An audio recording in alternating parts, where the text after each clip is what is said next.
Welcome to the Tech Talks Daily Podcast, where you can learn and be inspired by real-world examples of how technology is transforming businesses and reshaping industries in a language everyone can understand. Here is your host, Neil C. Hughes. Welcome back to the Tech Talks Daily Podcast. Now, a quick few questions for you all. How good would you say your memory is right now? And when was the last time you just sat down, didn't look at your phone, look at the TV screen, or in fact any screen, or have headphones over your ears? And the reason I ask is I'm becoming increasingly aware of how every single second of our day we are bombarded with content. And no wonder we cannot remember anything and need lists or to-do lists on our phones just to get by. But we don't just sit down in a chair and let our mind wander, because within 2 minutes of doing so, we instinctively reach for our phone. But if we did just unplug and let our mind wander without picking that phone up, ideas and inspiration would naturally begin floating into our heads. So today's guest is going to talk about technology, embodiment, neurotechnology and biohacking, and how we can help identify and overcome blind spots and align our psychology and productivity. And as an entrepreneur, Alon Braun is the founder of Neurotech Analytics and Riverbank Consulting, and he has a passion for scaling enterprises and scientific innovations, especially in the deep tech industry. And he's also the author of The Entrepreneur's Journey, which presents practical, high-level framework and aimed at helping entrepreneurs focus on those fundamental factors that drive business growth. But enough spoilers from me. Buckle up and hold on tight so I can beam your ears all the way to Chelsea in London, where today's guest is waiting to speak with us. So a massive warm welcome to the show. Can you tell the listeners a little about who you are and what you do? My name is Alon Braun. I recently published a book that I really love, and the name is The Entrepreneur's Journey. The subtitle is 8 Steps from Inspiration to Global Impact. And this is, currently I'm involved in launching the book and working on my second book. In my history, I had quite a diverse background, I can say. So, I say it shortly, I started as a software engineer in the IDF. We have some Israeli Defense Force. We have some kind of a special cyber security units, and I was trained in that. Then I launched a startup company in the communication and internet. This was the year 2000. And I've been working on, then I shifted, after a few years of that, I shifted to biology and genetic engineering, bioinformatics for a few years. This is my university, but I was serially starting an operation and startup. So I made a glowing plant, a startup, and then after that, I shifted again into marketing, and I use all my knowledge into online marketing and building, I guess, you can say, marketing machines. This was for 15 years. Along that, consulting with clients. And in the last 3-4 years, I'm more investing into area of neurotechnologies. And I have also with genetic engineering a little bit and longevity. And that's basically it. And through the years, I'm documenting my thought processes and trying to publish and share what I learned and what I think I can give, So this is basically it. Excellent. And that brings us up to the present day, where you are the founder of Neurotech Analytics and Riverbank Consulting, and you've got this passion for scaling enterprises and scientific innovations, especially in the deep tech industry. But what really stood out for me when I was researching you is you have this unique methodology that combines mathematical rigor with holistic consideration of the values that are important to the entrepreneur. So can I ask that you give a bit of an overview of that for everyone listening? So part of my training, and it's related, I was training in the Feldenkrais movement, which is some kind of a body movement, learning, technique. Maybe people are more familiar with Alexander technique, but this is more of like learning how to learn to move better. And a lot of the learning I had there, I found a math that very similar to this principle. It used to be, and it's called the AHP. People are not so familiar with that, but it's a math for decision making. So how we make a multi-criteria decision, and even in our movement, it's actually decisions that we're making, and it's a quite complex decisions, even to move your hand and the way that you want to move it. And the same with every decision that we take. Decisions are multi-criteria decisions, and how we do them fast and efficiently, and not like use only one value. So people usually simplify everything to one parameter or one criteria because they have a limit, let's say a working memory limit. So they try to simplify it, and it's called heuristic, this simplification. And I dive into the subject, and because I have clients and consulting clients that need to make some big decisions, then we know to spec it, to map it, to calculate it. And especially, and because I was doing a lot of marketing in the recent years, this math, they are intangible and they intangible data and parameters. And people are very used to big data, and it's like very tangible data. So, you have AI and you have all this, big data decision. People are expert in that. But alongside of that, you have the intangible data, which is not less important. How do you, so if a CEO want to make a decision now, he's very data driven, but there is a value that he also have. And then there is another consideration, which is the emotional consideration for the employees. How we take everything into consideration and actually make a multi-criteria decision. So this is my work for a few years was about. And looking how to embed it back to my body, how to teach my children to make better decisions, and how to work with my clients to make the optimal decisions for them. So this is like the idea of the decision making. And putting that methodology into practice, and for people that are listening all over the world and hearing about Neurotech analytics and Riverbank consulting for the first time, what are the kind of problems that you're solving for them, just so that they can understand how it might work in their world? So maybe I can jump into the book. So the book, yeah, it's a good question. I will start and say about the book. The book have we divided the entrepreneurship or creativity from, or let's say it's in the broader scope of things. What is creation? Creation, you have you make an idea, but sometimes consider creation only if everybody already exposed to the creation. So the impact of the creation on the world. So a creation without nobody see it is not exactly a creation considered.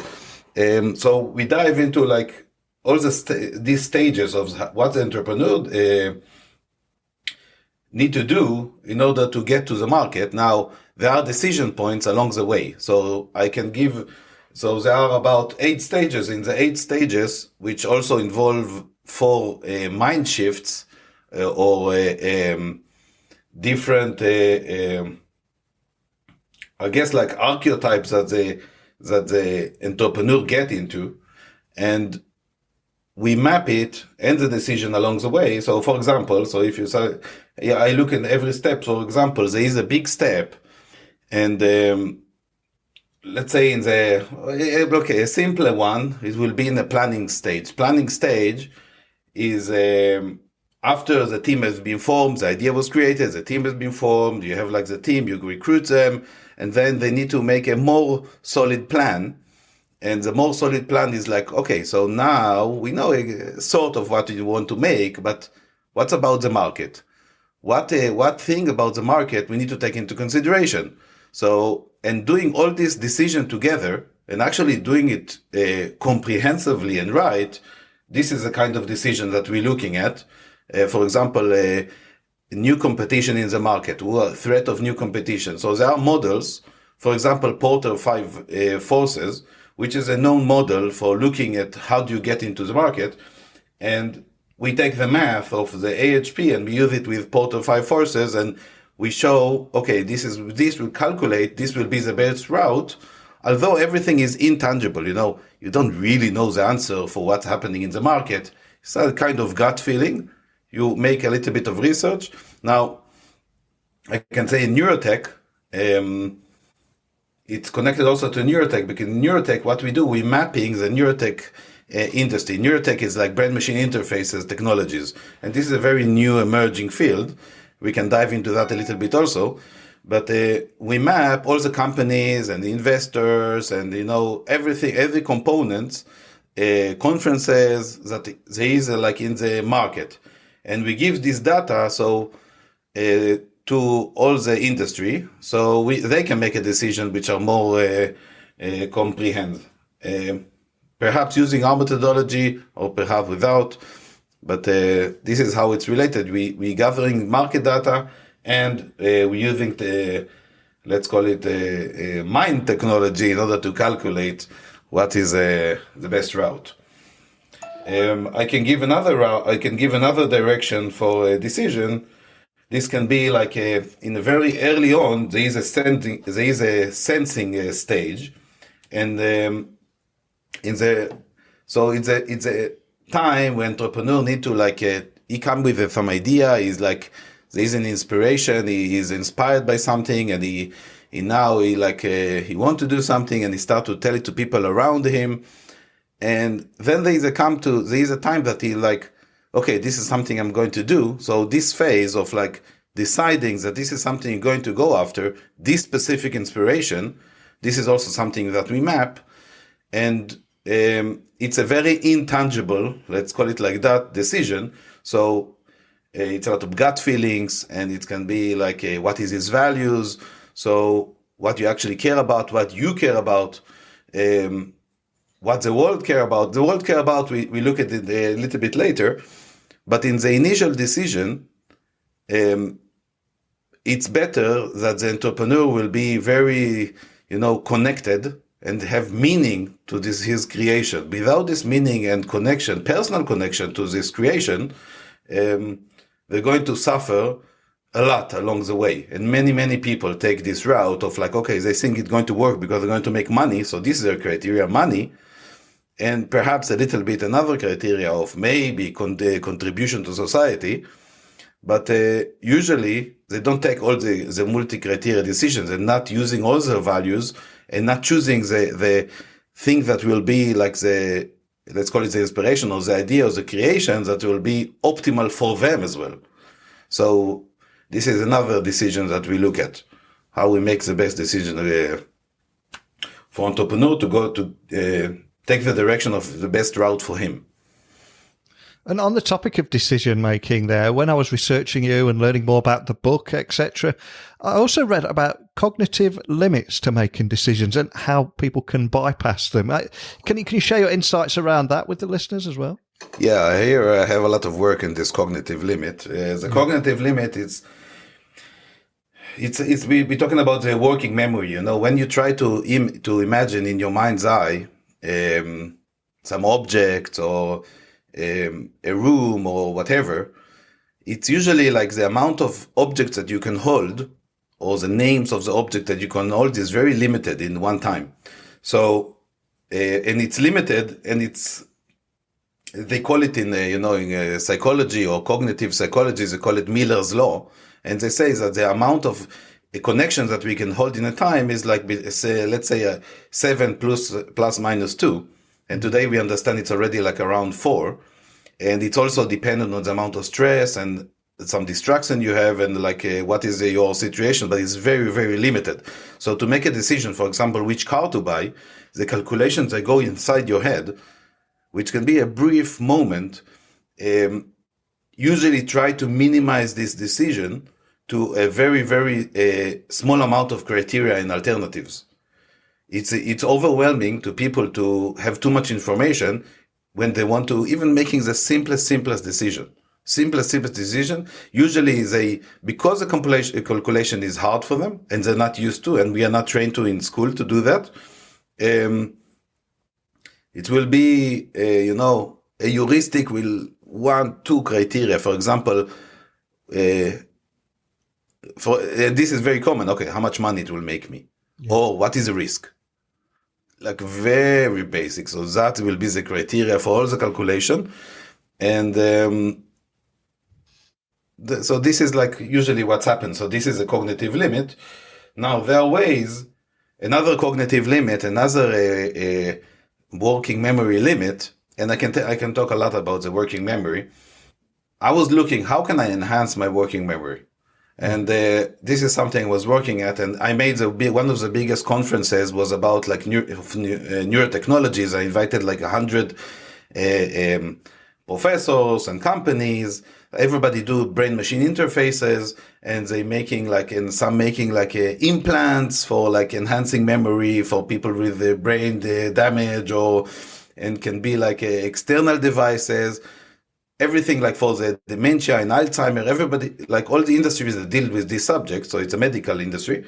And I was looking, okay, what actually I can use from all this, what I can actually use and what is making effect. And you see that the amount of, when you work in the hardware level, let's say the biological level, you don't see a big increase that is possible. The increase is like from, somebody can double his working memory. Let's say with like, with making like being very relaxed and being like and all these cells have the right energy, and he's taking the right supplements, and he's like working on himself, so he can actually kind of think better. But it cannot be like hundreds of items. It cannot be a big increase. So after the conference, and I thought that, okay, it's a lot of work and a very small increase that I can actually get for myself. I reached to memory experts, which is like the world champions in memory. And I was working specifically with Nelson Dellis, which he is the 4-time US champion. And we look, how can I increase my memory? So we work from, in the beginning, I was doing like, 6 items. I can remember 6 items, like my memory is crap. So like 6 items, or I don't know. It's like, I'm the kind of guy that forget his key, and the wife say, Alon, memory. Nothing. I have nothing. I can forget, my son in the car. No, I'm joking. But I'm type of guy like this. So I was working on 6, and I said, okay. But then with learning some techniques of mind palaces, it's called, we can dive into that. I increase it from 6 to 100. So I can remember, if I work with like tricks and techniques, I see that I can increase it like to 100 numbers. Like I can also recite them back and forth. And so this is something I thought that I can work. I was going to say, well, first of all, I'm glad I'm not on my own, because I'm a man of a certain age that can't remember anything anymore. My memory's crap, and I have lists for everything. I have to have a list in front of me, and I tick them off. And I suspect there will be people listening that have also got a similar memory, because our devices just remember everything for us now. But what are any of those memory hacks that you can share that might be useful? Yeah. So this is very important. So everything for me, I'm the same as you. So everything need to be written down. I don't remember anything. So I put system in place, the project management system, and you look all the time for the tech. What is it? GTD, getting things done, all David Allen. You look for all this, technology or mind technology. How do you like manage all this, You're making, your podcast is so big, so many episodes, it's like so vast. How much you need to handle that, and you handle the family, and how do you remember all this and all the things they need to do, and you need to remember, how do you handle it? So you have a project management, you have the list. The problem is, and this is what I discovered after doing all this work, it's like, actually, I'm dependent on my phone. It's like, if I want to do something, all the time I need to be connected to my computer, to my technology. Let's say I'm going, and it's in a way, it doesn't give me a state that I can be relaxed. Let's say I'm like now going up the stairs to my house. It's like all the time I'm thinking I need to be productive. I need to do something. And I cannot just like go slowly in the stairs, or I cannot like sit in the bench like half an hour. Yes, I can choose to do all the things, but there is some kind of like, still like, I need something I don't remember now. I need to do something I don't remember. They have so many things. So as if I'm like have some dependency with this tech. Now, what I discover is like, just a second. So I remember 100 items. I can remember 100 items. And nice, what you do with that? But I have notes. What I need to remember, 100 items, I have notes. So I said, okay, let me do an experiment. I took my project system. I took my project management system. At least the project and the sub-project, let's say. And I memorize it all by heart. Wow. So I have like 100 project, 100 items. I memorize it all. And now I know that there. I can explain how you do that. We can get into that. I don't know if we have the time, but you just memorize it all. And it doesn't take so much time to memorize. And what you will discover is actually that I can sit in the street now and work. I can actually swim. I can actually, dance. I can actually crawl on the floor. I can go to the gym. I can do all my body work and still upload the object. Take one object, think about it. Okay, this is a project. What is the vision of this project? So I can sit in front of an object in my mind's eye and work per project without any need for any dependency. And this helped me to be much more creative because I think it's hard to be creative when you just sit, you sit in front of a computer and say think on a new idea. It's the idea come to you suddenly. Yeah. They come to you when they popping up. It's you need to let them bubble up. And you need to be open to the universe, allowing inspiration, I call it. In my book, Allowing Inspiration. And you need to allow it to come. It doesn't work so well with the phone and the WhatsApp coming and this coming. But it does work well when I can just walk and upload an object. And I continue to work for 5 minutes thinking about nothing. And just have one object in my mind's eye. One object as a project, this. And some vision. And just imagine the project. And sit and imagine per project. So this was really game changer because this allowed me to have much more project working in the same time. First of all, be much more productive, having many more projects in the same time. Because every advice, and I'm sure you have it on the show, people say, okay, focus on one thing. You need to focus on one thing. This is the most important. You have these books about the one thing, or make it into three. Okay, 3, 1, 2, 3. The reason is we cannot hold it. We simply cannot hold information. And we are bombarded with information. So how do we embed information? So this was my main work to see how I can take all this vast information for decision, for things that I need to remember, and my project. How do you handle this? How do I embed it so I can handle it? And this is something we never learn, especially in school when they hammer with you with the information. Or okay, you need to recite, you need to memorize by effort. So don't give you okay, this is how you memorize. Let's work on how you memorize. What is the best, most comfortable way to memorize things? How it can be the easiest for you? What you good at? What is you like to hear, you like to vision, you where. So this is a lot of my work. And back to your question, I don't remember where we've been. I hope it's answered. No, I absolutely love that, though, and especially about allowing yourself for inspiration, because I do think that we've almost collectively lost the art of daydreaming.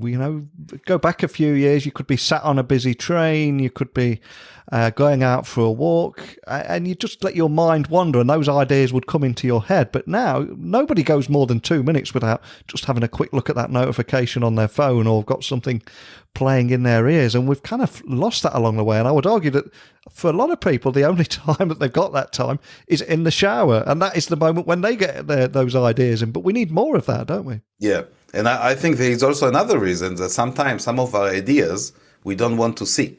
So because sometimes if we just allow to be there, some of the things that will pop up will be things that we are not willing to handle. And it will be problems or things that we think about the universe, about our loved ones, that we're not ready to handle these problems. And that's the reason we keep ourselves busy. We can keep ourselves busy because we are worried that somehow we will go we just wander, dream into our problems. Now, what is beautiful about the method of memorization, when you put everything into a place, even the projects that are difficult for you, that are very difficult for you, you put them, because I put all my projects, it's not like my work project, I put all my projects. So even things that are very difficult for you, the object is there, and you go, and first time you go to this object and you really, it's yucky, you don't want to get into this subject, it's catastrophe, you pass along. But in the second time you upload and think about your list, with the time, when you stand in front of this object, it's getting more peaceful with the object. So, and instead of like repressing, so you can choose like to bypass this, like, oh yeah, I have it on my list, I don't want to do that. But with the time you get used to being with that, and with the time you will get even go so close to this, these objects that you don't want to actually to handle, that you start to be with more peace with that. And I think this is like a way, so instead of like finding ourselves like with a phone and divert, and WhatsApp coming, and this is what's happening in the news, and like WhatsApp and Facebook and all this, and the wife is calling, and the children are here. I don't need to describe all the parents here what's happening.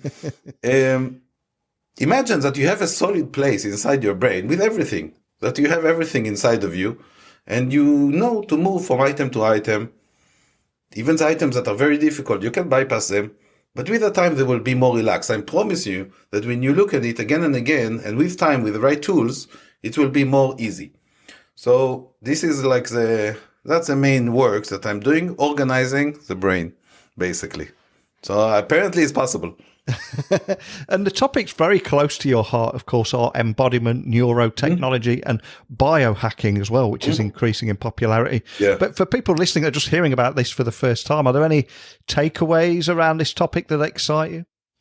Biohacking. I can say that, first of all, in Neurotech, there's a few phenomena, there's a few things that are happening right now, technology-wise, that it's nice people understand that's this happening.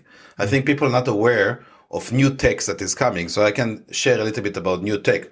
Maybe maybe we should do it in another episode, because we have some, I don't know if we have enough time, but new tech that is emerging, for example, bioelectronic medicine. Fascinating. I don't know if you heard about this, but bioelectronic medicine, fascinating subject. And I can explain a little bit. So apparently, and this is covered like last 10 years, apparently by ability to tap into nerves and neurons, you can activate places in your body that drugs try to get to, but actually our natural way, we can actually naturally tap into these areas. For example, they say that if you relaxed, and if you, consciously, you can actually be more immune, for example. So you can increase your immunity, and the brain affects the immunity. This is an idea that people are sometimes mentioning, that, a person that will, especially in this COVID time, Now, what they found out, that the vagal nerve, so these are vagal nerves that are running from our face, through our sternum to our gut. Actually, when you electrically stimulate it from outside, so you can do it with your brain, actually, you can do it by your thought. And this is also meditation and the breathing techniques they go after. But you actually can tap into the nerve with electricity. And when you do that, what's happening is you're releasing anti-inflammatory agent, let's call it like that, or from your spleen. So actually your inflammation in your body go down. And so people make it now. There is a race. So what happened after they discovered that, and they found this reflex, and after they found that they can actually tap into that electrically. Google and GSK, they put about 600 million to build like this organization that actually, so we can do that, bioelectronic medicine. So they look at how can we, from every field of inflammatory diseases, which is many of them, including diabetes and Crohn disease, I don't know, many of the diseases, I think like 50% is like inflammatory. we can actually tap from the nerve system. We can actually, instead of taking a drug, we can actually activate the nerves that makes the drug in a way. Let our body makes the agents instead of like taking from outside, like steroid. And there are many startups, like hundreds or 200 of them, running right now, raising 20 million, 50 million in order to make these devices. Some of them have succeeded. And I've been speaking to patients that have been to clinical trials, people that have been very sick, couldn't walk all their life from, inflammation all over their body. So, and they got the implant in their throat. To the nerve. There is a device sitting on the nerve making a pulses. So similar to a heart, pulse. And it's cured completely.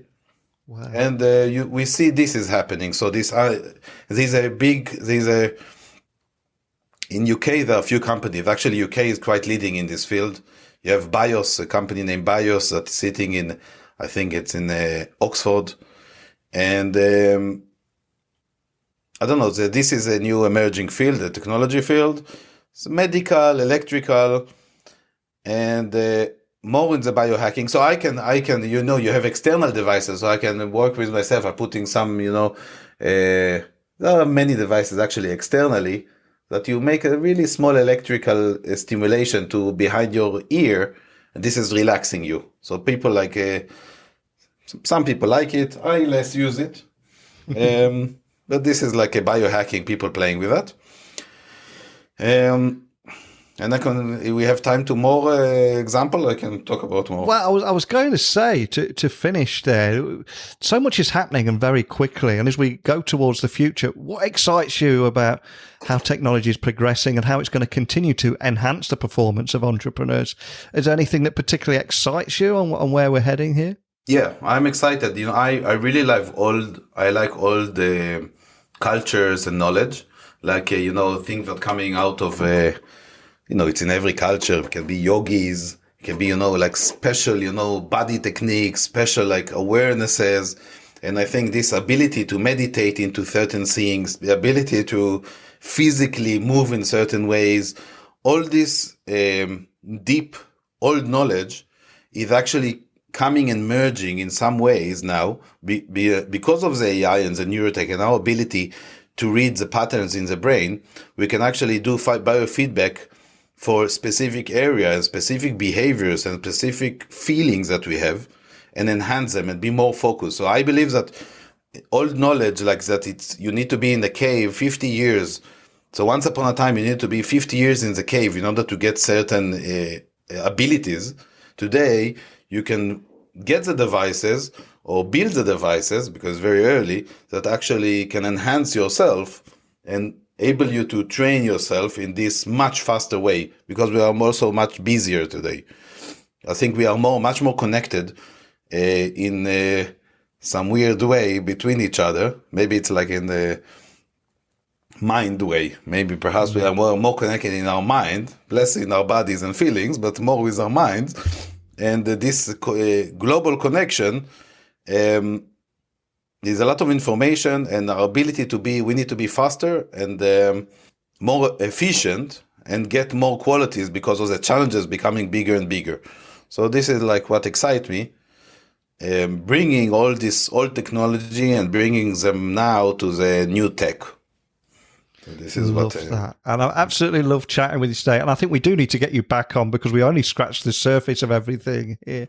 But a question, we started the podcast today talking about your life story. And I always ask every guest to also add a song that has particularly inspired them or accompanied them throughout their tech career. And I add all those songs to one playlist so people can listen. Is there a song that means anything to you throughout your career? A poem or a song? You are with a poem or with a song? Oh, well, if I could add a poem to Spotify, we could add that, but it's just a Spotify playlist. So anything that you think might be on there. Spotify play. Look, I can tell you recently I'm listening. There was a new book of Tori Amos. I love Tori Amos. Yes. She's a great singer. She have a new book, and it really touched me, like different song. When you understand the interpretation and where it's coming from, I really love it. So recently, I Can't See New York. It was for 9/11. That was a nice song I was listening to recently. By Tori Amos. This I can recommend. And the interpretation that what happened in 9/11 when the building fell. So this giving the feeling of maybe what happened in the plane in that time, what happened to the people. So this is I think it's a sad song, but it's really nice. Excellent. Well, I'll add that to the list. And for anyone listening that wants to check out your book, find you online or contact your team, what's the best starting point for all that? We have riverbanks.com /scorecard. So this is like if you want to check and to evaluate yourself, it's a small evaluation that I build according to the book methodology to find where maybe you have bottlenecks in your entrepreneurship. And it doesn't have to be if you're an entrepreneur. It's also when you're employee, you're also investing your time. People not really aware of that, but when you employee, you're also investing. You're actually putting yourself and every day in a project. And I think that we need to look at the projects that we put ourselves into and how much we are connected to them and what is our team. So you can go to riverbanks.com /scorecard, and this will give you also a free chapter of my book. And cool.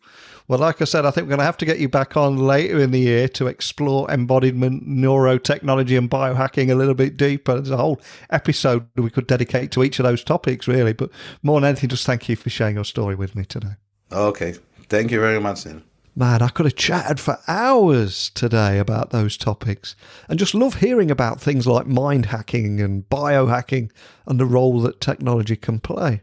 Plus, the cognitive limit to making decisions and how we can bypass it and enhance performance using some of his suggested methods. And they're just a few reasons why I think we should never lose the art of daydreaming too. But over to you. Whether it be about memory, daydreaming, biohacking, mind hacks, whatever it is, I would love to hear from you. So please email me, techblogwriter@outlook.com. My website is techblogwriter.co.uk. Keep your messages and experiences coming in, and I'll get another guest ready for you tomorrow morning. So thank you for listening, and until next time, don't be a stranger. Thank you for listening to the Tech Talks Daily Podcast with Neil C. Hughes. Remember, technology works best when it brings people together.